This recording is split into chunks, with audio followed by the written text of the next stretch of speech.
In this video, I am going to take you through a quick refresher of interval notation and inequality notation. What you might remember from Algebra 2 is that an interval notation, that is when we use brackets and parentheses around our numbers to describe what interval we might be talking about.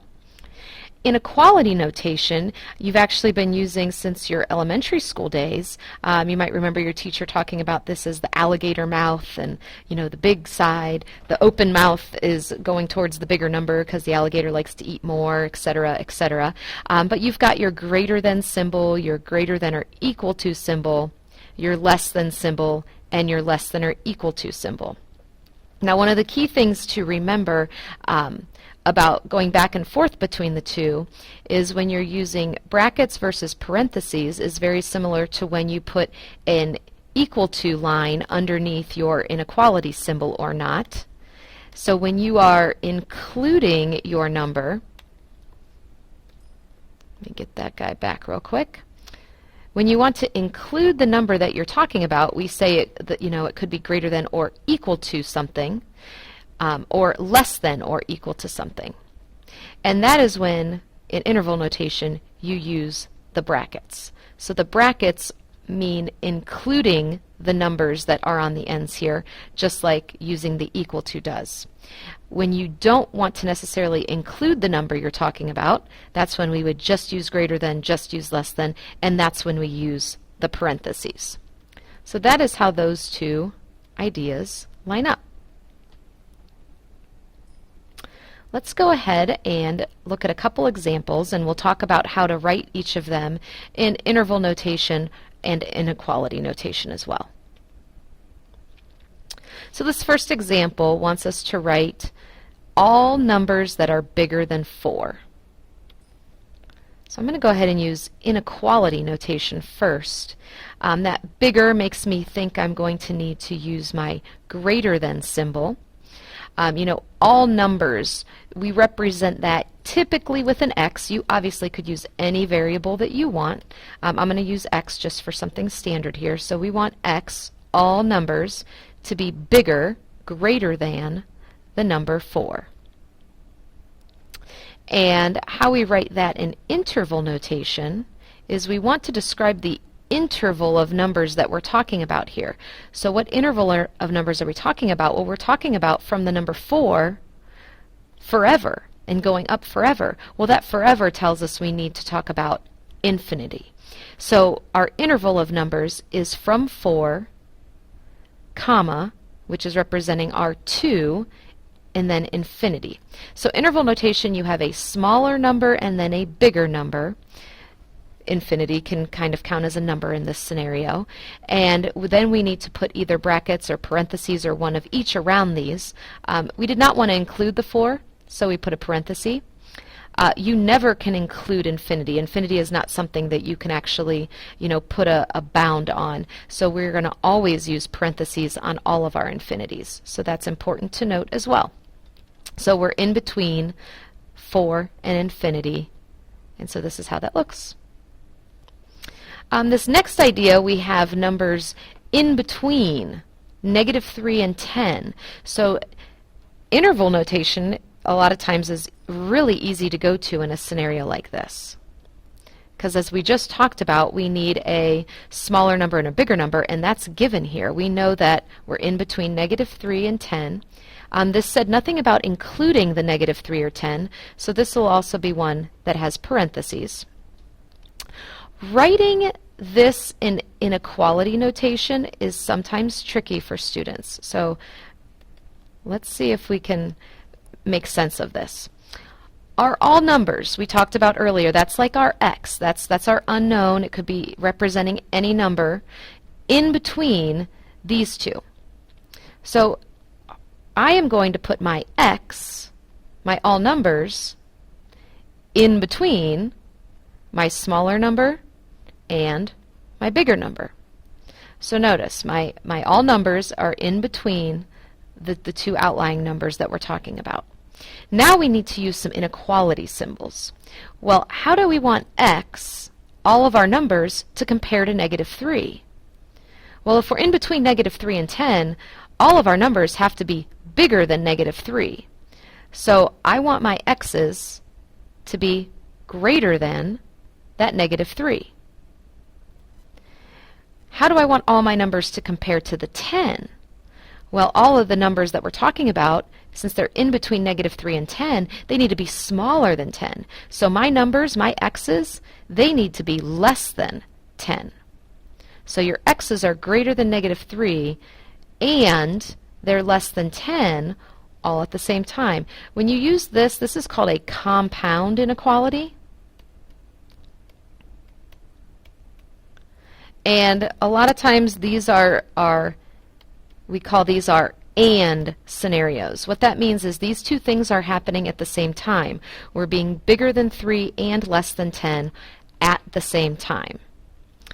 Now I want to show you something that sometimes can be a little tricky for students, and that is when you are thinking about some type of OR scenario. So what if I was talking about numbers that were less than negative 3, or numbers bigger than 10. So if I think of this as two separate scenarios, I have my numbers that are less than negative 3, or I have my numbers that are bigger than 10, and it's this two different inequalities scenario, and it's okay to do that here. Here's what's not okay, and here is what I sometimes see students do. Students will try to write this OR inequality as an AND inequality, and it comes out really funky. So they put their x here, they put their negative 3 here, and their 10 here. And they say, okay, I wanted my x's to be less than the negative 3.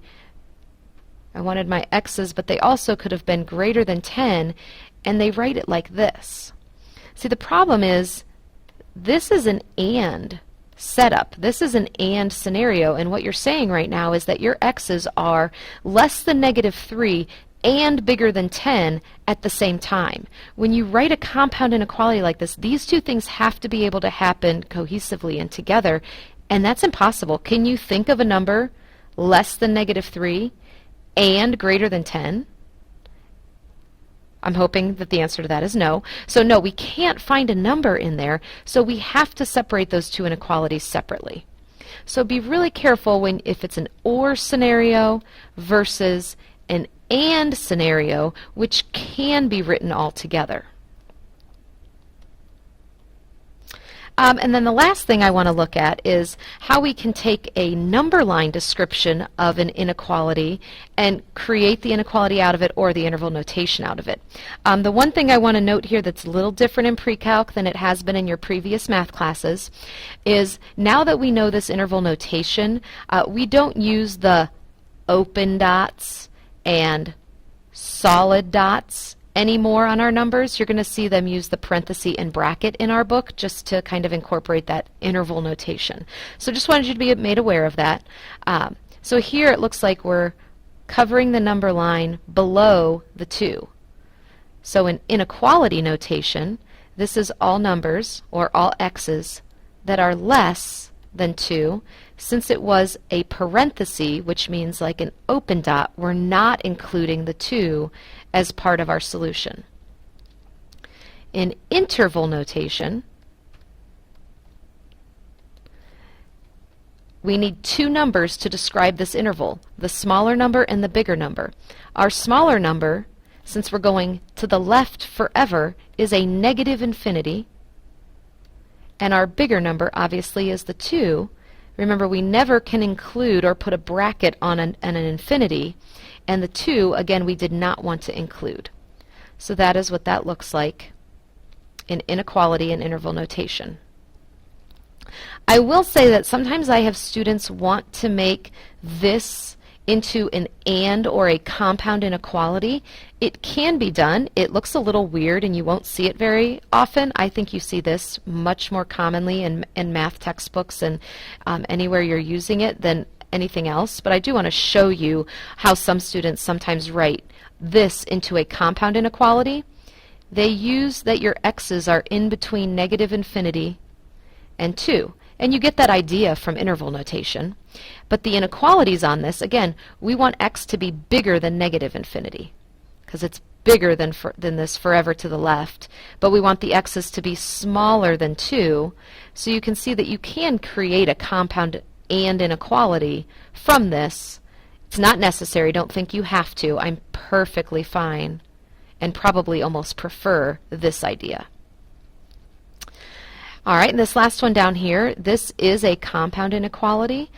We've got numbers that are in between -7 and 6. Interval notation sometimes comes quicker on these ones. Looks like we're using brackets, -7 and 6. So we're in between those two numbers. Our inequality notation, we want x to be in between -7 and 6. So we think about our x's are bigger than -7, smaller than the 6, and we could equal the -7 and the 6, so I put the equal to pieces on them.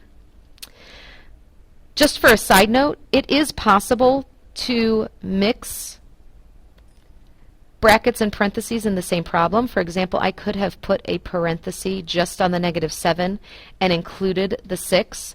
I just would have needed to put a parenthesis on that -7 and taken away the equal sign. So you can mix and match them within the same problem. It just really depends on what's given to you. All right, hopefully that was a quick and easy refresher for you. If you have any questions about your notations, please let me know.